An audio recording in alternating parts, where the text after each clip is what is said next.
Hello, everyone. It's good to see everyone again. Welcome back to Pals and Politics. My name's Dominic Griffiths, and My name's James Nichols, and I'm here today with my good friend Dom. hello. So today we've got some really good topics. We've got our moment of the moment, and then we're going to jump into talking about Parliament and whether it is still sovereign. And then we'll close off with our book recommendations as well. But first, over to you, James. I think you've got some news. Yeah, just a quick notice really for all of you out there, and this is for all students. You don't have to be an A-level student to do this. You might have seen that we've launched our next competition at Political Education for Students. This time is a political creative writing task. So it's a great opportunity to let your imagination free. You don't need to be a whiz at politics to have a go at it. There is a prompt for you on the website. But yes, it's a fantastic opportunity, not only to develop your skills, but it's also £250 plus a free workshop for the winning student and three £100 prizes for our runners-up. So if you're interested in having a look at that and seeing if it's for you, if you just go to the PEFS website, pefs.co.uk, and then the competition tab at the top, and it will tell you all about it. Thank you, Dom. Excellent. Right. Okay.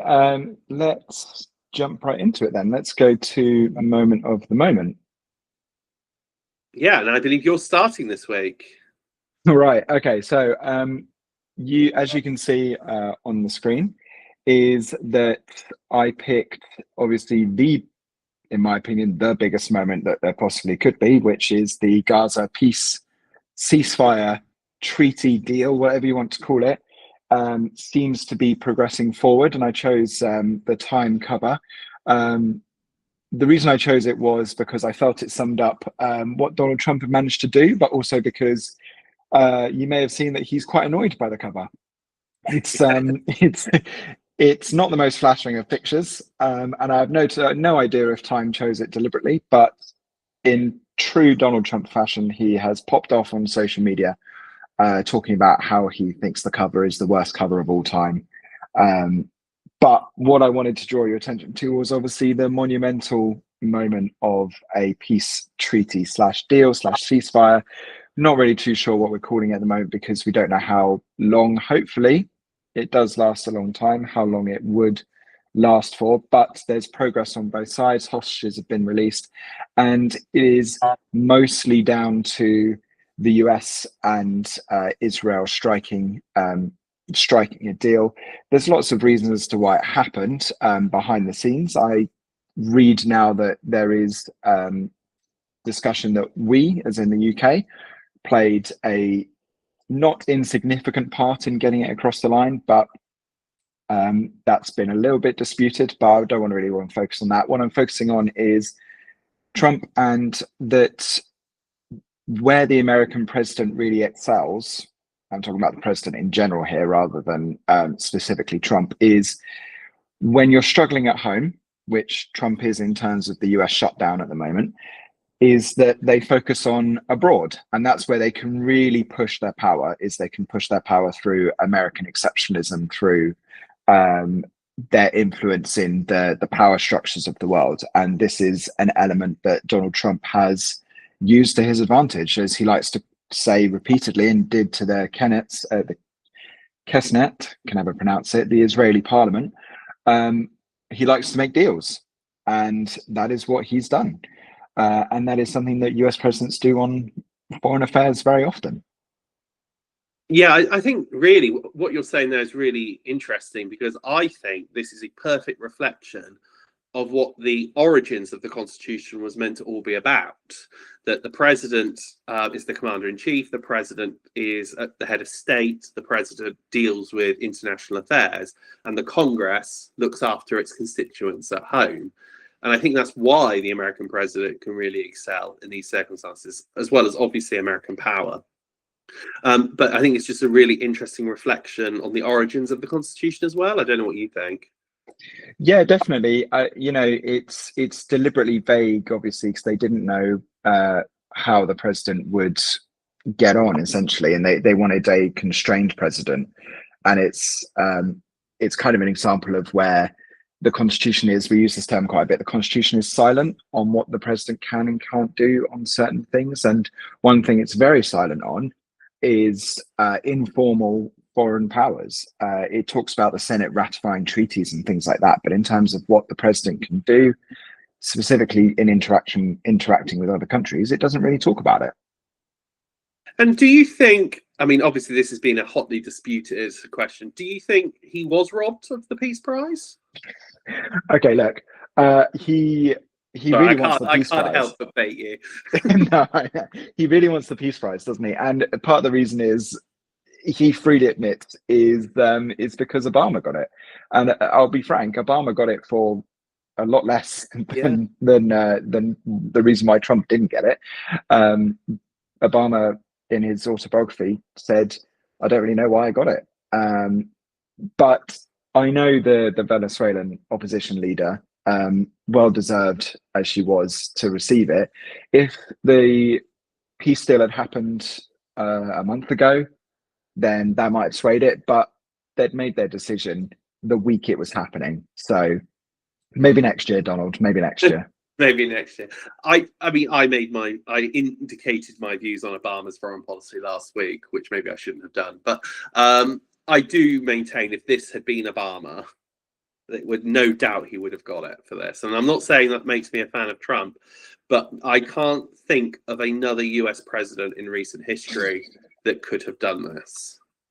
Yeah, it's really interesting reading it, is that in the 1980s, don't want to get too into the weeds of it, but there was another hostage situation, and there was evidence to suggest that countries, Israel waited until a Republican president was in power to release hostages. And I'm not saying that's what has happened here, but there is discussion about the same peace deal that Trump struck was actually on Biden's desk in 2021. 22, but it just didn't happen. And maybe it's because Trump just pushes things in such a way, like where he had Bibi Netanyahu in his office and said, right, you're going to call the Qataris right now in front of me and apologize. That's something that I can't imagine Biden doing. So maybe it took the bullishness of Trump to push it through. Yeah, and Eisenhower used to call it the madman theory in the 1950s, that you sometimes need a completely unpredictable president who you could feasibly believe would go to any extremes to make big things happen. Yeah, absolutely. Yeah, it was the madman theory in the 60s, and you can almost see it being emulated now. Mm. Okay, so in a nice little role reversal, I've gone for UK, and I wanted to really sort of build on what Don was saying a fortnight ago about the conference season, and obviously it's starting to wrap up now. And I wanted to pick on Kemi Badenoch's speech for a few reasons. I think really because of all of the political leaders, I think she was under the most political pressure in terms of her leadership. Obviously, it's a lot easier within the Conservative Party to depose a leader that is not popular. She's obviously got cabinet colleagues who are not particularly subtly on manoeuvres. And obviously, in many of the opinion polls, she's coming in at third or even fourth. So I think of all the leaders, she had the most internal pressure on her. She also obviously has the challenge of reform from the right, which is an experience that a lot of Conservative leaders aren't used to. They're not used to having to fight off their right flank. And she also had a really delicate, I think, balancing act of trying to defend 14 years of Conservative government, but also show that she was moving on from it, that they had learned the lessons and were also changing. And I think all of those things made it actually a really difficult, or potentially difficult speech. But I think she rose to the occasion. That's not to say I support everything she said, but I think actually it was really interesting listening to Sky News earlier, where their political correspondent was asked who was the best performer at conference. Beth Rigby, this was. And she said, without a doubt, Kemi Badenoch. And I think a lot of that has come because maybe it was low expectations to begin with that she managed to meet. But she also, I think, has secured her position within the Conservative leadership, at least in the short term.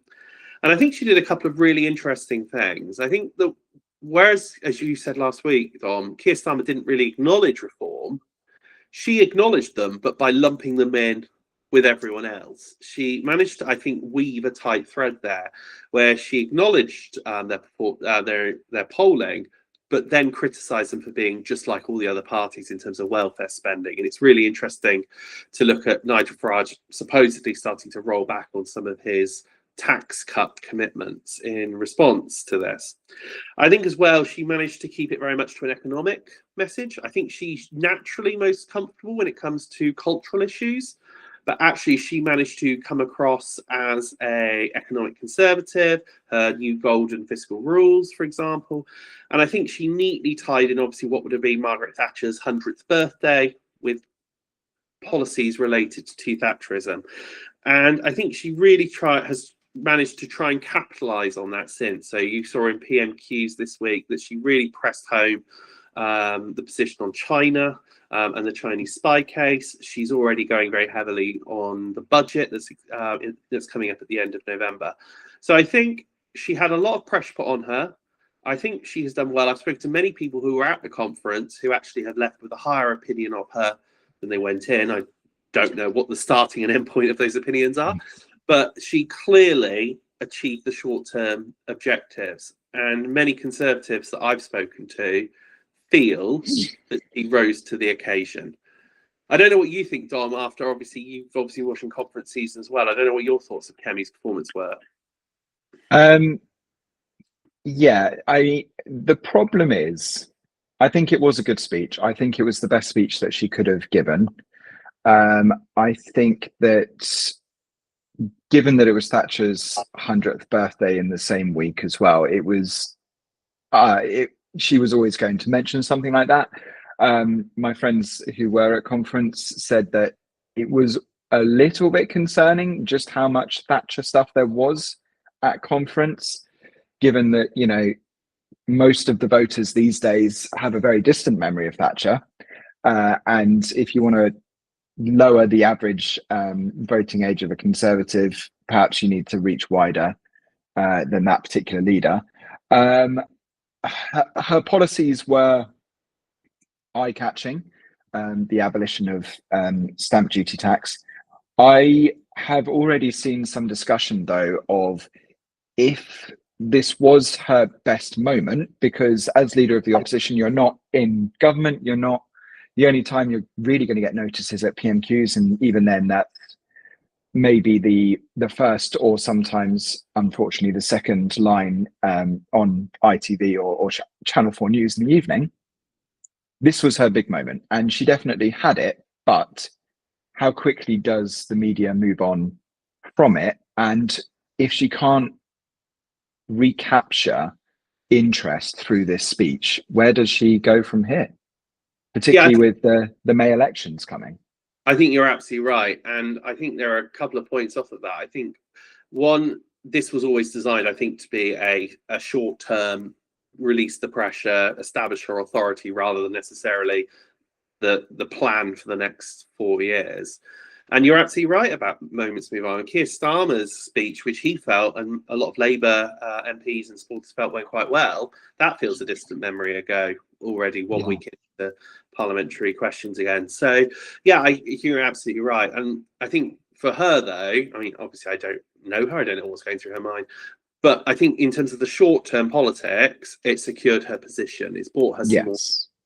And I think the cynic in me would perhaps suggest that was the primary goal. And yes, Thatcher, and that's what I mean by it's not about the next 4 years. The people in that room would have related to Thatcher and Thatcherite policies. They were her audience, I think, really, for this. I mean, yes, obviously she wanted it to be carried through. There were lots of policies there to capture the public's imagination. But the goal, I think, was to win over the people in the room, the people who actually can decide her fate in the next few months in the run-up to the May elections. Short-termism in action, really, isn't it? Well, David Cameron said the worst job in politics is the leader of the opposition, because you have very little oxygen, so you have to strategically use it, shall we say. Okay. Right, let's move on. Let's move Yeah. on to our debate topic. So, Dom, do you want to introduce the question and why we chose to look at it? Yeah, so lots of you will be, whether you're doing Edexcel or AQA, will be moving on to, or have even moved on, as I have, to looking at Parliament. And thus, we felt that a Parliament question was relevant, particularly because conference season, as has been pointed out, is now over. It's been a month since the last PMQs, or just over a month. Seems like an awful long time ago now, 5 weeks. But Parliament's back, and that means that we get to talk about it. So that's kind of our logic behind talking about this. So we're looking at evaluating the view that Parliament has retained sovereignty in the United Kingdom. And really this question, it comes up perennially because sovereignty is one of those things that you can't really see. And there's lots of theories about where it is, where it's moved to, as though it was some physical thing walking about the place. And it's particularly the idea that post Brexit, it has supposedly moved back to Parliament. And what is sovereignty? It's the power, the supreme power in which to do things, essentially. So Parliament retaining sovereignty means Parliament is in control. In control of what? That's what you need to discuss. That's what you need to think about. So Parliament in control of creating its own laws, governing, holding the government to account. Those are all elements that are contained within this essay. Yeah, absolutely. And I think as well, I think what you said there is a really key point. That one of the key arguments in the EU referendum in 2016 was that Parliament had lost its sovereignty or had limited sovereignty. So I think this question is very much a challenge to that assumption. So I'm going to go first. I'm going to do my first argument, which is really my main argument, and then Dom, I'll let you come in and shoot it down and rip it to pieces before moving on, if that's all right. So my main argument that Parliament has retained its sovereignty is around the idea of legal delegation, and Parliament being ultimately the ultimate legal authority. And when it chooses, or if it chooses, to give away any of its powers or roles or responsibilities, it does so through a process of delegation, i.e. it delegates its powers, it gives them, but with the right to take them back should they want to. So Parliament, even with devolution, even with the ECHR, even with when we were in the EU, Parliament still, even though it had given away power, was the ultimate legal authority and could always take it back. And Parliament, as we've discussed before in these podcasts, Parliament can pass or reverse or modify any law it likes, even significant constitutional reform. It can do what it wants. It doesn't matter the significance, whether we're talking about a welfare bill or a crime bill or Scottish independence, that all starts and ends with Parliament. Judges, who obviously are in our courts, who are interpreting the Human Rights Act, they can't strike down acts of Parliament, unlike, for example, the US system, where the Supreme Court can strike down acts of the President or acts of Congress or acts of the bureaucracy. In the UK, the most the judges can do is declare incompatibility. So, and that means that they can say that a law or an action goes against a piece of supranational legislation like the ECHR, but it can't force Parliament to change the law. And there's a couple of good examples of this. So we have for years and years, despite the European Court of Human Rights telling us that our decision to blanket ban prisoners from voting is against human rights, we have continued that policy of not allowing prisoners to vote. We have been incompatible with ECHR law, yet that has not been enough to change the law. The government has decided that even though incompatible, it wishes the law to remain in place. The other one is a good one, Suella Braverman, when she was Home Secretary and she introduced the migration bill. She introduced what's called a Section 19 notice, where she readily admitted that the law that she was putting through Parliament would clash with the ECHR. And a Section 19 notice is that incompatibility. So she knew going in that, or she believed strongly that it would be declared incompatible, but the government were going to go ahead with the migration bill anyway. And even if judges rule that a law is incompatible, the politicians can simply, because of my first point, just change the law. And so, for example, a good example of this is Rishi Sunak in 2024, when legal challenges argued that Rwanda was not a safe country for the Rwanda scheme to deport people to a third country. They simply, the Conservative government at the time, simply introduced the 2024 Safety of Rwanda Act, which formally in British law said that Rwanda was safe. So by saying that Rwanda was safe in an act of parliament, the judges had to rule that Rwanda was safe. This is what I mean by Parliament can largely do anything it wants to do if it has the numbers to get laws through. It can also ignore emergency rulings through an act of Parliament of the European Court of Human Rights, and once again, it can make sure that it can get around those. And once again, that's always the thing to remember when you hear about questions about European challenges to sovereignty. Well, actually, yes, Parliament has ceded those powers, but it's still the ultimate legal authority. It can still legislate around them should it so wish.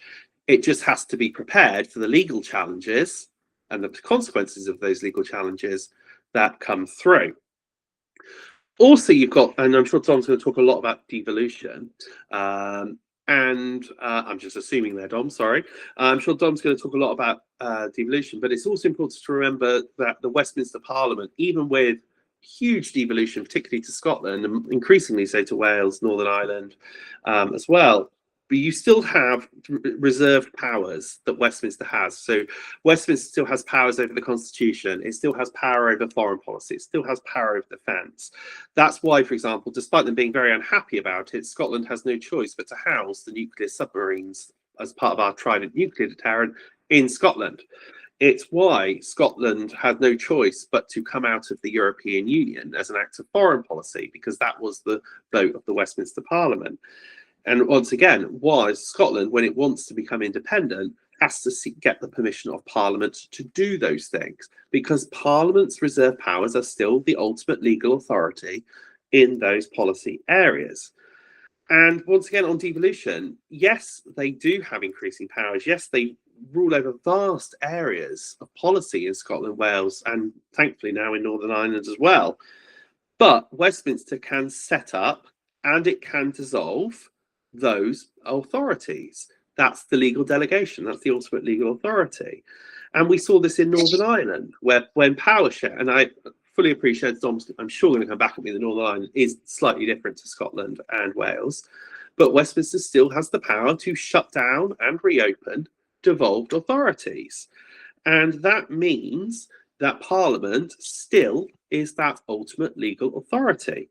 And the Sewell Convention, which obviously, the Sewell Convention that Parliament doesn't involve itself in domestic politics of the devolved nations, is only a convention. It's not formally statute law, other than in the Scotland Act itself, or the Wales Act, to limit the powers of Parliament. So Parliament is still able, if it wishes, to impose law in domestic politics on areas of where the whole of the UK is to act as one. So a good example of this is looking at strike legislation. And I think it was in 2024 that the Rishi Sunak government introduced the minimum service levels legislation for strikes. That said that if groups were to go on strike, they had to still hold back a number of workers to provide a basic service in health, education, transport, defence. Now, Scotland and Wales opposed this. They did not want this piece of legislation, and it was forced through anyway. So Scotland and Wales had to be included in this act because the Sewell Convention, which recognises the rights of devolved powers in Scotland, Wales and Northern Ireland, is only a convention.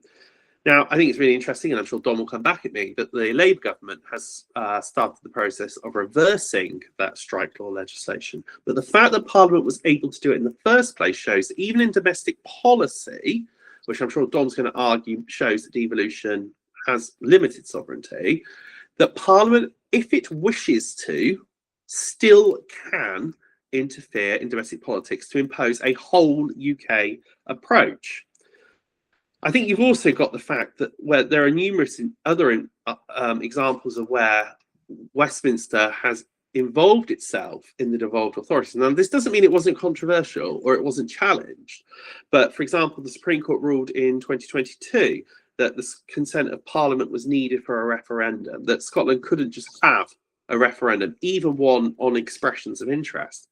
And I think an even stronger argument is in 2023, the Rishi Sunak government used a Section 35 order, the first time a Section 35 order to enforce Westminster's view on devolved policy was used over Scotland's gender reform bill, where the Rishi Sunak government stopped Scotland creating its gender reform bill, which would have given huge rights to the trans community. And the government, through Parliament, forced Scotland not to do that. So I think we can talk a lot about day-to-day politics. And yes, in many ways, then Scotland, Wales, Northern Ireland, and Europe do have day-to-day powers. But always think when we talk about retaining sovereignty, we're talking about power.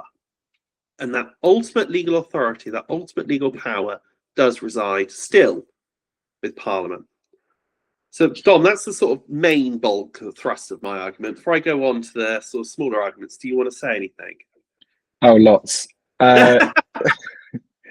That's a lot of ways to say and a lot of justifications to say that Parliament can retain sovereignty.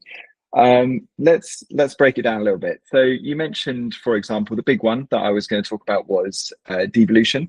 And I'm not just talking about Northern Ireland, Scotland, Wales, etc. I'm talking about unitary councils. I'm talking about metro mayors. I'm talking about London in particular as well. Is that this all saps sovereignty away from Parliament? You mentioned about how Parliament can and does, in very extreme, I should add, extreme circumstances, such as in Northern Ireland, take over, dare I use the term, home rule before I anger some people.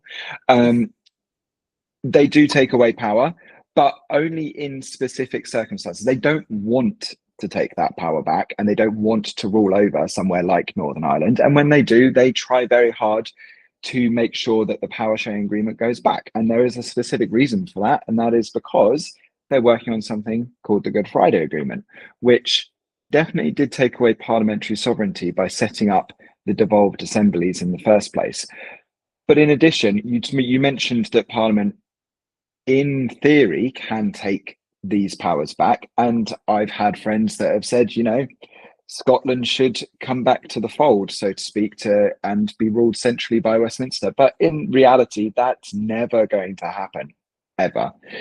Parliament has ceded that power to Scotland, to Wales, to Northern Ireland, to London.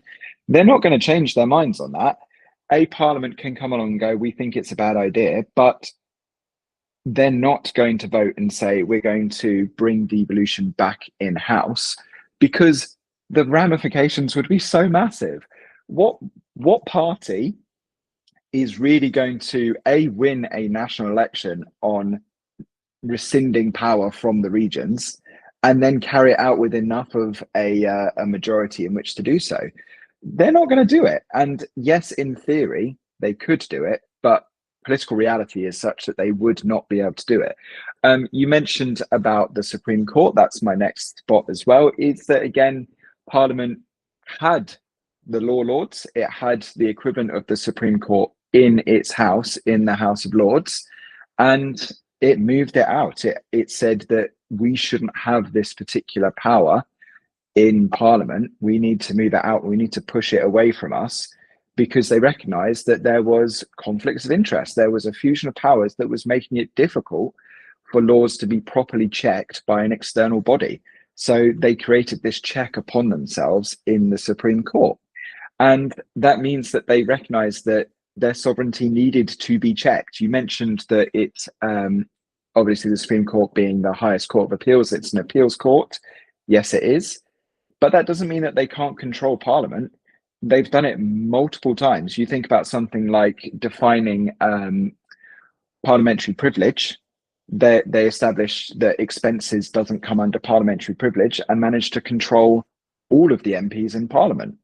They managed to curtail Boris Johnson's prorogation of Parliament, literally reversed an executive decision and cancelled it. So you've given a couple of interesting points in terms of legal delegations there, but unfortunately, you've outlined it in theory, but it would never happen in practice. Well, thank you very much. I would say as well that this goes to the crux of the issue. And I think if you're looking at your essays, this is where your evaluation really comes in. And Dom's already alluded to it, that sovereignty is a multifaceted concept. And I think when we talk about sovereignty, I personally, and this very much leads into my conclusion later on, we can talk about legal sovereignty. We can talk about political sovereignty, which I think is a lot of what you've been talking about there, Dom, the day-to-day politics, the political realities. And then you've got popular sovereignty, which is obviously people power. And I think this is at the heart, the crux of the issue. When we talk about sovereignty, what are we talking about? My arguments I just made were very much for the legal sovereignty. What Dom is arguing, and what I'm about to try and counter, is political sovereignty. So I think this is really something to really acknowledge in an introduction of an essay, that actually it is a multifaceted concept. Would you agree with that? Yeah, definitely. Yeah. And that's where you'd bring in your arguments, and you'd reference it again in your conclusions. Definitely, if you define in your introduction, depending on how you want to argue about which sort of sovereignty you're talking about, that's the space to do it, and then you can reference it again in your conclusion. Okay, so yes, you have mentioned referendums. Once again, and this is very much from a legal sovereignty point of view, that Parliament is the one to issue any referendums and to grant permission for any referendums to actually happen. So as we saw with the Scottish independence referendum in 2014, the AB referendum in 2011, the Brexit referendum in 2016, all of those had to be agreed by Parliament. They couldn't happen. And we've seen, as I've mentioned a minute ago, we've mentioned actually the Supreme Court ruled in 2022 that without Parliament, Scotland was not able to hold a referendum. So Parliament is sovereign because it ultimately controls whether or not it is going to cede the power it has. And there is a requirement of Westminster to give that power away. It's why in the Miller case of 2017, when Theresa May wanted to trigger Article 50 without Parliament, the Supreme Court said no, because only Parliament, because it has sovereignty, can decide to cede that sovereignty, in this case to the government, to trigger Article 50 and leave the European Union. It's also the fact that referendums, not only do they have to be agreed by Parliament to happen in the first place, the terms of those referendums have to be agreed by government, but through also an act of Parliament. So in the 2014 Scottish independence referendum, actually the SNP had to negotiate with the government to construct an act of Parliament over things like the wording of the question, the terms of the campaign, legislation around the campaign. All of that had to be negotiated and presented to Parliament because only Parliament has the power to act on referendums and to to see how they're carried out. And then, if a referendum does vote for a change, and of Scotland, AB, and Brexit, the most recent ones in a national level, only Brexit obviously has yielded a vote for change. Parliament then was responsible for crafting what that change looked like, and we could see that in the thoroughly miserable Brexit years in Parliament between 2016 and 2019, when all sorts of what Brexit looks like suggestions were floated and put through. But at each stage, Parliament was deciding whether or not it would give up its power and its legal authority, and in what way that would look like. Dom's already mentioned the 2019 case about the prorogation of Parliament. The Supreme Court made that ruling because they said that Parliament is sovereign, and closing it down would undermine its its ability to scrutinise the government and debate a political issue, because that is the sovereign power of Parliament to do so. So when we talk about referendums and we talk about the cases that Dom's mentioned, they are rooted in the principle that Parliament should be open and active in the discussions about its legal authority and the choice about whether or not to reduce or change or alter that legal authority. Can I just jump in there? So you mentioned obviously the 2019 case, but it was the Supreme Court that actually had to step in and say this isn't right. So there was no other option. It was something that Parliament had created through an act of Parliament and had to give away some of its sovereignty that later came back to support it. So you've ended up supporting my own point, is that the Supreme Court has taken some of the sovereignty away.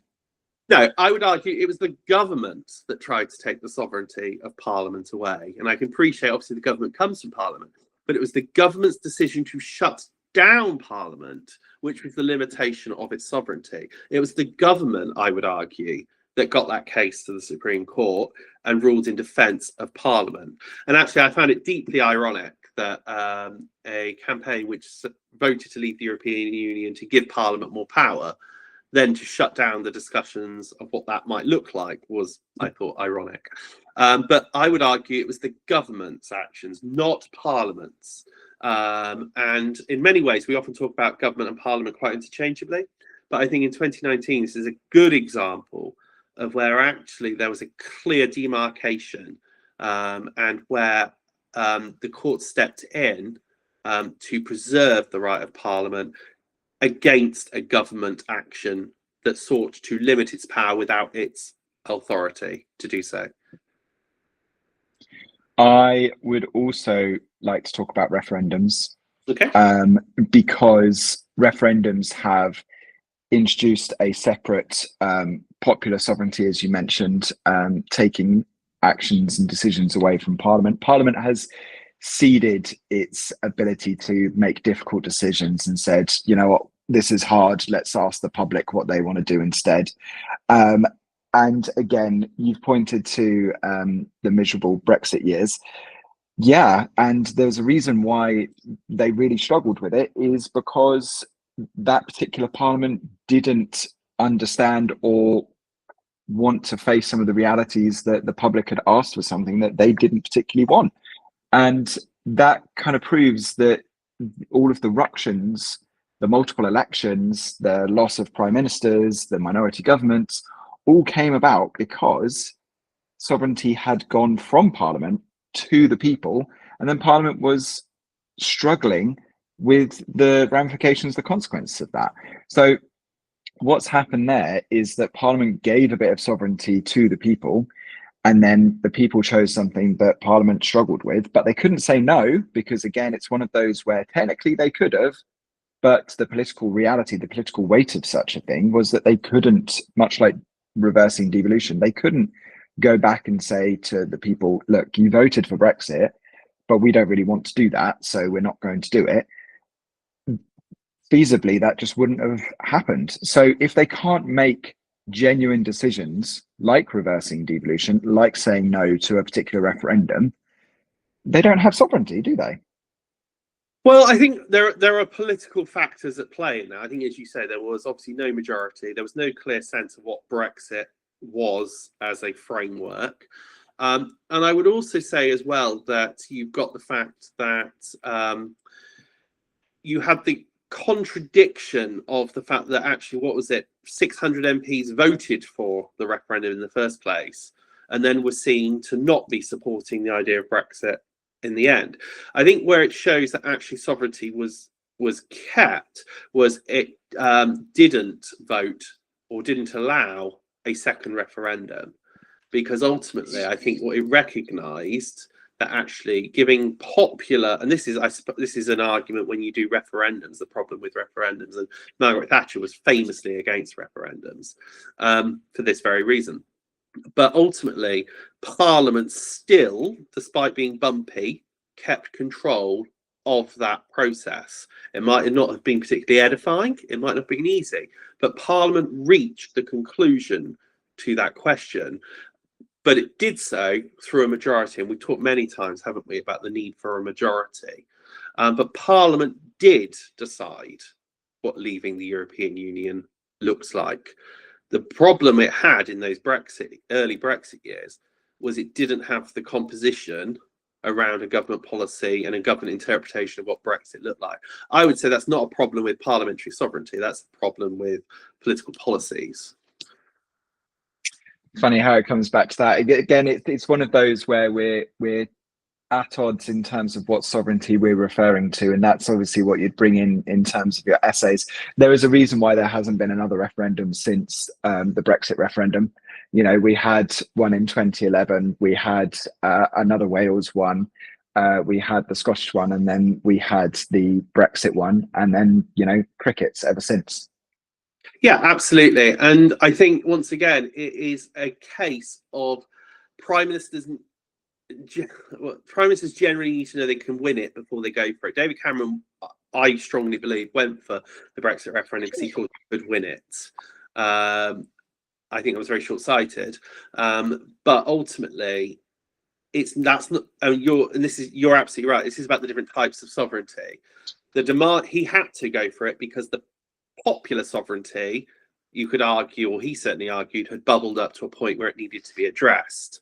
However, that clashed very much with questions about legal sovereignty and political sovereignty, particularly, for example, on issues such as where did that put Scotland, which voted unanimously to remain in a union that was leaving. Yeah, absolutely. And I think that, just to wrap up my last point, I think that we kind of touched on it in a few ways, that you mentioned it right at the start, and I mentioned it as well, that the decision to leave the European Union, that sovereignty which had been pooled, which had been given to the European Union, has now returned. So if we're talking about retaining sovereignty, that argument that actually it was lost or at risk of being lost or under threat, actually you could argue that since departure from the EU in 2019, sovereignty has been strengthened as a legal concept, at least. And also, I mean, there are debates about political sovereignty because there are still many EU laws that we're still ultimately following in all but name only.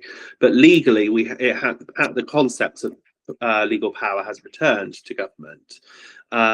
You've also got the fact as well that conventions have been built up which have strengthened parliamentary sovereignty. So obviously you've got the convention now that prime ministers must seek the support, since Iraq, seek the support of parliament for foreign conflicts. So you had David Cameron famously defeated in 2013 over airstrikes in Syria. And I thought it was really interesting that Theresa May didn't get parliamentary permission for very similar strikes when she became prime minister in 2016. But on the whole, prime ministers have gone back to parliament, and I think and in 2015, when Cameron tried again after the Bataclan massacre in November 2015, I remember that because that was my 30th birthday.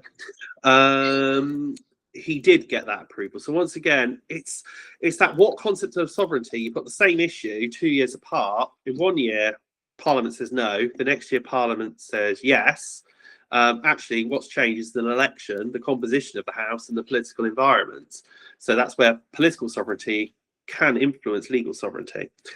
And I would also just finish off by saying minority governments, particularly, have enabled Parliament to be much stronger and to keep control. Theresa May was defeated 43 times, I think. 33 times in her time as Prime Minister. You could see Boris Johnson in his first 6 months constantly ruling against Parliament voting against his Brexit legislation. Parliament can still hold a lot of political sovereignty when the executive is weak, and we've talked about this before. And that political sovereignty against an executive, I think, shows that we quite often mistake sometimes parliamentary sovereignty for executive sovereignty, and they are different. And the last final point, I think, and I've been really seeing this with the assisted dying legislation, the House of Lords really coming into its own to question government, question legislation, to use its expertise, to use its experience, to really challenge political sovereignty, i.e. executive sovereignty, and to really make sure Parliament is fulfilling its scrutiny function? Yeah, I think that you've made some really good points there. I can't disagree with the EU Withdrawal Act. I think that is absolutely an example of Parliament bringing sovereignty back in house. Will obviously point out as well is that we aren't in a vacuum, and that means that we still are in the international stage, and that means that we still have decisions that affect us as a country, and that also pulls some sovereignty away there. So I think in terms of my conclusion, I would remind ourselves about the constraints on Westminster in terms of devolution, taking sovereignty away and spreading it across the country, and that yes, legally in theory, Parliament could bring it back, but in reality, would they? No, they wouldn't. What do you think? Yeah, absolutely. And I think you're right. I think we're, as always, we're broadly on the same page. I'm not sure if that's reassuring or not. Yeah, sovereignty, I think, needs to be considered as a multifaceted concept. And when I used to teach this, I always used to say, open your essays, open your introductions, the clear understanding that it means three broad things: legal, political, and popular. So the legal right to power, the political exercise of power, and popular demands and challenges of power. And yes, legally, absolutely, Parliament is sovereign, even more so since the EU Withdrawal Act of 2019. However, politically and popularly, if you like, it has become more challenged. And that's because I think the executive usually dominates Parliament. So when the executive feels that a political need to hold a referendum or to create human rights legislation or to do anything which challenges that legal power, it will do so. And that has that political sovereignty changes does challenge the legal. The worst kind of sovereignty, I would argue, is popular sovereignty. And that's why, as I say, Margaret Thatcher was famously against referendums. And I think 2016 showed us many positives of democracy, but also showed us the dangers of pitting the country in a very 50-50 complex question. And the tail wagged the dog in Parliament over Brexit. We had a result which actually wasn't clearly defined. What Theresa May's Brexit means Brexit. Well, I'm sorry, I still don't really understand what that meant. But Parliament was left to interpret a small majority vote based on competing messages, whether right or not, and had to turn that into legislation. So I think it shows you the clashes of sovereignty. And I think that's another important point to make. But yes, legally, Parliament is sovereign. Politically and popularly, more limited, more questionable. But classicists would argue that it's legal sovereignty that matters. When we talk about sovereignty, we're ultimately talking about the ultimate legal authority. And so if you subscribe to that view, then yes, it is sovereign. That was a very long-winded response. Sorry. Brilliant. Let's I think we've covered that really well. Let's move on to what we're reading, shall we? Yeah, so no, sorry, me first this week. You're first. I'm first.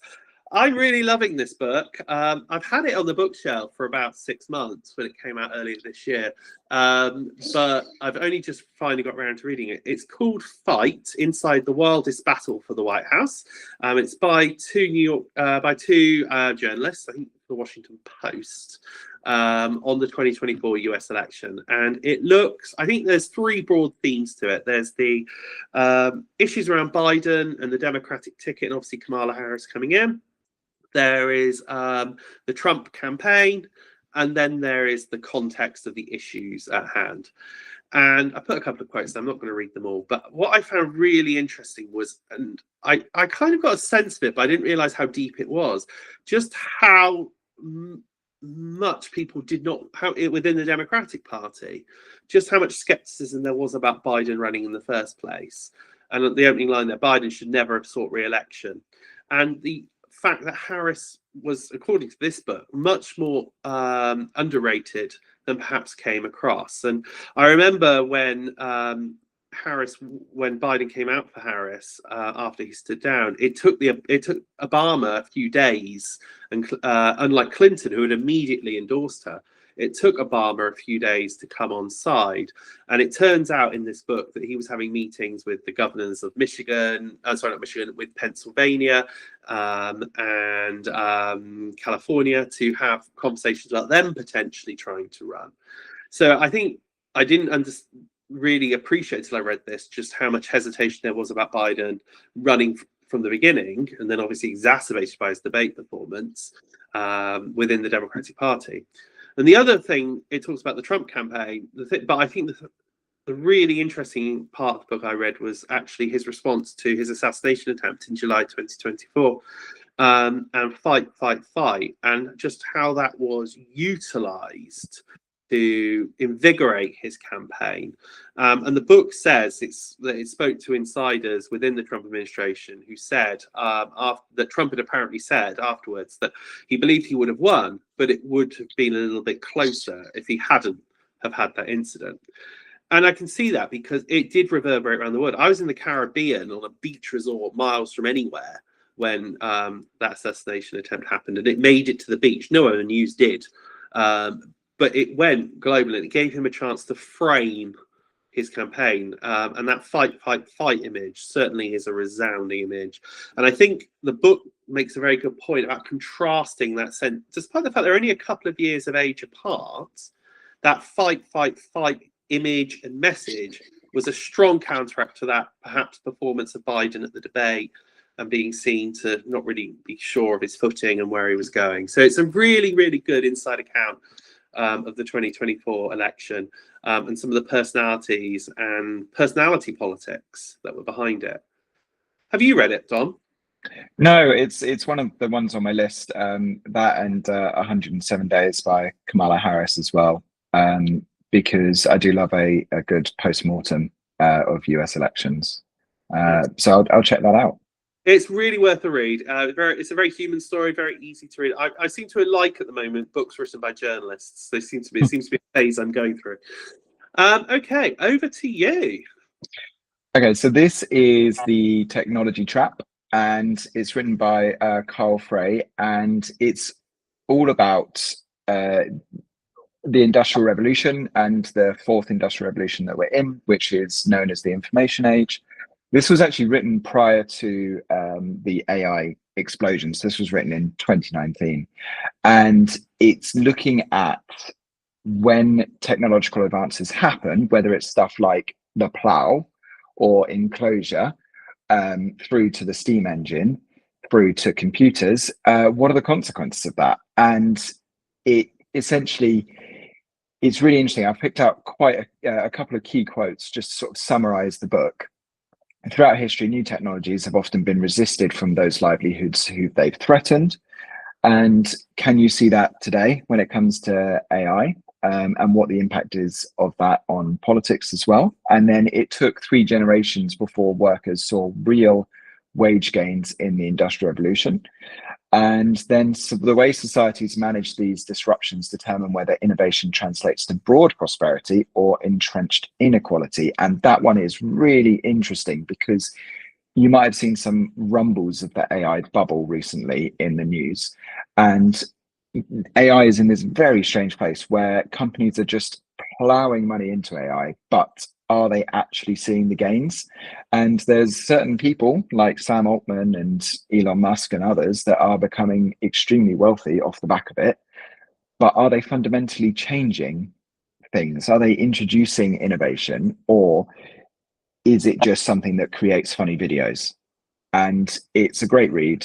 I fully recommend. Fantastic. Well, that's one to add to the list myself then. Okay, everybody, thank you so much. Many of you will be coming up to half term in the next week or two. Dom, I think you finish on Friday, don't you? I do. I'm very excited. Yeah, you're one of the lucky ones that gets 2 weeks, aren't you? Yes, that's right. Yeah. Well, I hope when half term does arrive, whether it's this Friday or not, everyone gets a relaxing break. I always think this first half term is really exciting, but also by the time you get to half term, you're exhausted. So I hope you get a chance to have a rest. Our next Pals in Politics will be coming out in a couple of weeks' time. As always, if you have any questions or want to give any feedback or make any requests for topics, just get in touch with us via the PEFS website or on YouTube. If you are watching us on YouTube, please like and subscribe. And don't forget to check out that essay competition as well. That's all from me. And that's all from me. Have a great fortnight, everybody. Take care. Bye.